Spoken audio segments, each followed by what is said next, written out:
Samajwadi party के पिछड़ा वर्ग सम्मेलन की एक तस्वीर आज दिन भर छाई रही।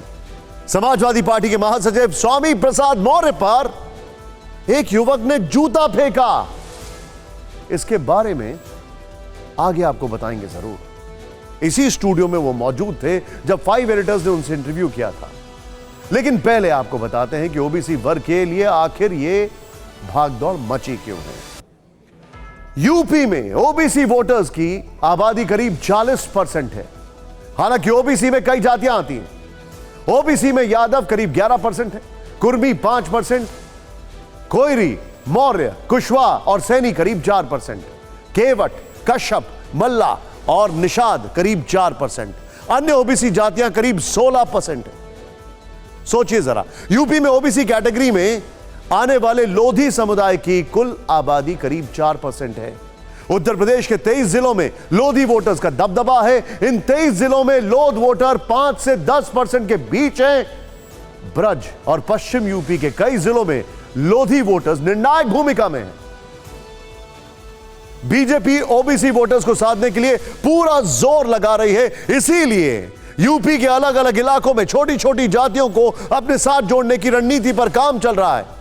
इसी रणनीति के तहत बीजेपी पूर्वांचल में सुहेल देव भारतीय समाज पार्टी के ओम प्रकाश राजभर और दारा सिंह चौहान को अपने साथ लाई है। बीजेपी अलीगढ़ में आयोजित हिंदू गौरव दिवस के जरिए पश्चिमी यूपी में फैली लोधी जाति को मैसेज देना चाहती है। बीजेपी ओबीसी वोटर्स को एकजुट करने और हिंदू गौरव के नाम पर परंपरागत वोटरों को एक पाले में रखने की कोशिश में लगी है। जिस वक्त लखनऊ में समाजवादी पार्टी का ओबीसी महासम्मेलन चल रहा था, उसी दौरान कुछ ऐसा हुआ जिसने सबको चौंका दिया है। सम्मेलन के दौरान पार्टी के महासचिव स्वामी प्रसाद मौर्य पर जूता फेंका गया। यह देखिए, वकील के भेष में आए आकाश सैनी नाम के शख्स ने मौर्य पर जूता फेंका। समर्थकों के बीच चल रहे स्वामी प्रसाद मौर्य को जूता सीने के पास जाकर लगा।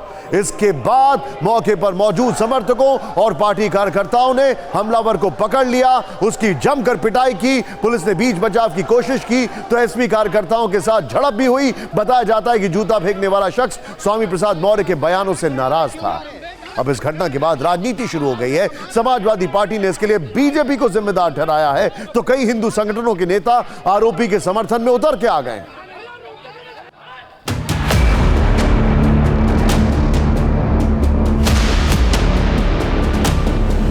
और ये स्थिति इस बात को साबित करता है कि भाजपा सरकार में किस तरीके से गुंडे, माफिया, अपराधी, अराजक तत्व कानून राज पर हावी हैं। जो भी प्रत्यक्ष अप्रत्यक्ष रूप से इस प्रकार की घटना या कृत्य कारित करते हैं, उनका संबंध कहीं न कहीं भाजपा से है।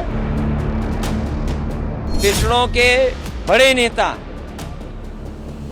उनको अपमानित करने के लिए अगर किसी ने कोई साजिश की तो भारतीय जनता पार्टी के और सरकार के इशारे पे ही ये व्यवहार हुआ है। यहाँ जिस तरह का उन्होंने किया है, समाजवादियों ने किया है, ये पिछड़ों के साथ अन्याय है, जिसका नजीर उन्होंने खुद पेश किया।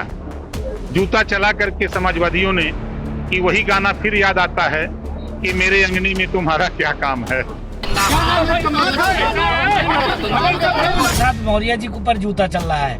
आने वाले दिनों में अखिलेश यादव जी भी जूते से पीटे जाएंगे। ये कैसा बयान था? अयोध्या के हनुमानगढ़ी के महंत राजू दास ने अखिलेश यादव को लेकर आपत्तिजनक कमेंट किया है। तो अखिलेश ने इसका जवाब सोशल मीडिया पर पोस्ट कर दिया है। अखिलेश ने लिखा है, कलयुग आयो तभी ये मानो, जब संत कहें असंतन की वाणी। 2024 के लिए बीजेपी की कोशिश है कि यूपी में 2014 और 2019 का प्रदर्शन दोहराया जाए। इसके लिए बीजेपी अगड़ों और पिछड़ों के वोट को एकजुट करना चाहती है, जबकि समाजवादी पार्टी पीडीए फॉर्मूले पर चलने का ऐलान कर चुकी है, यानी पिछड़ा, दलित और अल्पसंख्यक को साथ लाने की कोशिश है। इसी रणनीति के तहत समाजवादी पार्टी अगले महीने से सामाजिक एकीकरण सम्मेलन करने जा रही है। 3 सितंबर को लखीमपुर खीरी में सामाजिक एकीकरण सम्मेलन की शुरुआत भी होगी। लेकिन देखने वाली बात यह है कि टिकट वितरण में कितना सबका ध्यान रखा जाता है।